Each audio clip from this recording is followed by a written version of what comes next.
Hey, this is Jamey Schrier. Got a question for you. What is culture? Do you have culture? Is culture important? Well, the answer is, well, yes, we all have culture. It doesn't matter if you have a big $100 million corporation, or maybe you just have a few locations around your area, or maybe you have a team of 4 or 5 people. Your business has a culture. It has a way of being, a way of acting. The question really becomes, is it the culture that you want for your business? You know, there was a study by Bain that said, when they asked a bunch of executives, they're like, how important is culture? And 91% of them said, culture is as important as strategic planning. Strategic planning. They also went on to say, culture is so important that if you don't have the right culture, you're just going to be living with a business of mediocrity. And who wants to just be an average, mediocre type of practice? Not me, and I doubt you either. So with this idea of culture, I remember when I had my businesses, I heard of the word culture. I kind of ignored it because I always thought culture was just like a big corporation kind of term. And I'm like, whatever, I don't need to be paying attention with that. I got more important things that I need to be doing. But in one calendar year, I had 25 people either quit, be let go, or hire in one calendar year. And here's the interesting part. I only had a staff of 7, and one of those people were part-time. So I had a 6.5 person staff, and I either fired or they quit or hired 4 times that amount. Well, that woke up my eyes and that got me looking at perhaps the culture of my business is not good to have that much turnover. So I began to utilize some of the things to improve culture. And that's what I want to do with you today is share with you 4 things that you can do to create a winning culture. So what is one thing you can do? One thing has to do with your vision and values. Your business absolutely needs to have a vision. It needs to have, where is it going? What is the direction? What is the North Star of your practice?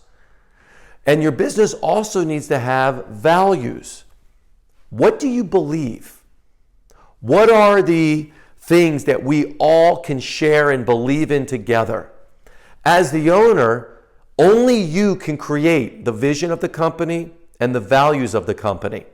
So if you don't have these, this is the number one thing that you can do. And of course, once you have those, you want to share it with your team and discuss it. Now, let's say you already have this.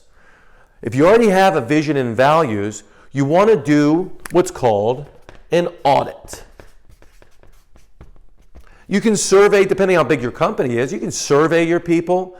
You can sit down and talk to them in person, or you can do a combination. But what you're really looking for is, do they understand what the vision is? Is the vision clear? Is your values being done day in and day out? Just by auditing and asking them questions about your vision and value, it will get them to take notice, to let them know that you're serious about this. This is important stuff about, how we are as a company and how we deliver care and how we're moving the company forward. Just by doing an audit of that, you create more awareness within your company, and people begin to notice, are you aligned with the company? And that's number 2 here. So number 2 is really about alignment. So we'll call this align the team. Having good people in your business is important. Having good people in the right positions, right? As Jim Collins said in his book, Good to Great, having the right people in the right positions on the bus is critical. But you got to make sure that the team, your employees, are embodying your vision and your values. If they don't embody your values, then they may think, for example, they may think that, one of your values is be timely, right? That's one of our values in my company is be timely. Show up on time, show up on things important, show up to calls on time. What if they don't believe that? What if they show up to staff meetings late? What if they show up to patients late? What if they come back to lunch 10 after?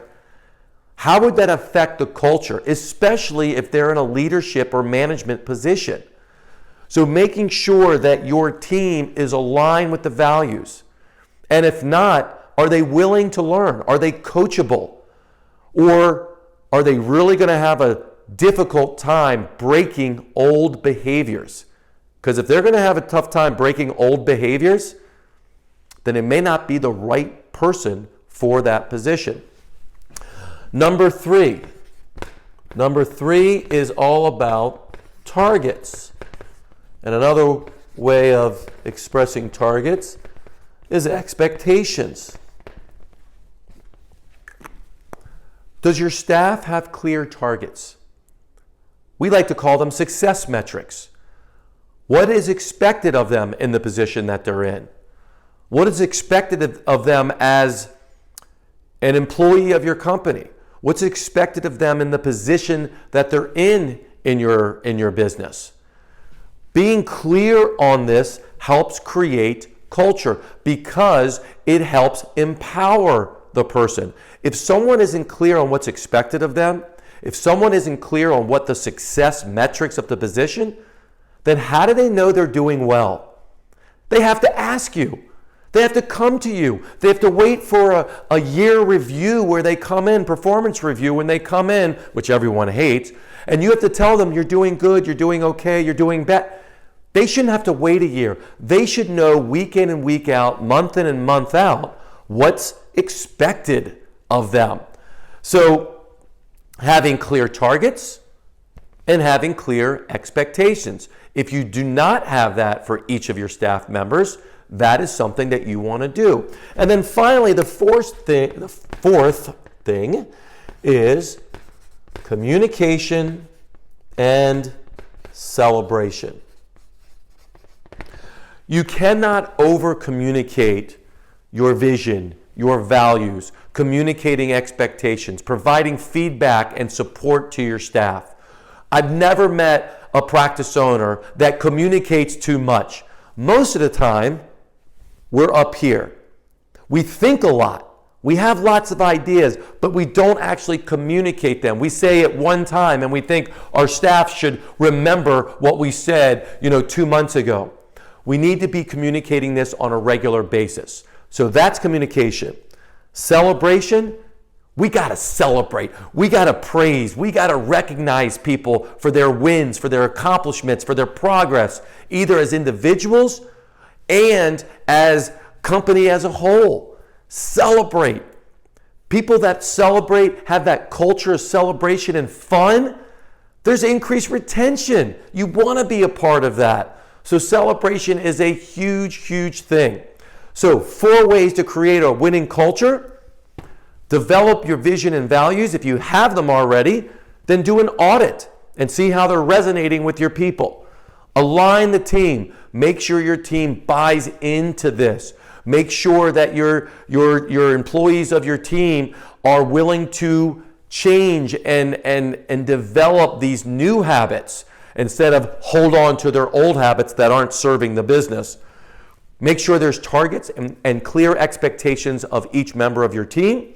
And then finally, make sure you're communicating these things, supporting your team, and celebrating and having fun. If you do these 4 things, even if you don't do them perfectly, it's okay. You will improve the culture, which will align with better retention, better people to hire and recruit, and also increase productivity in hitting your goals. So give it a try. Feel free to leave comments, share with me. Love to know that. Have a wonderful week.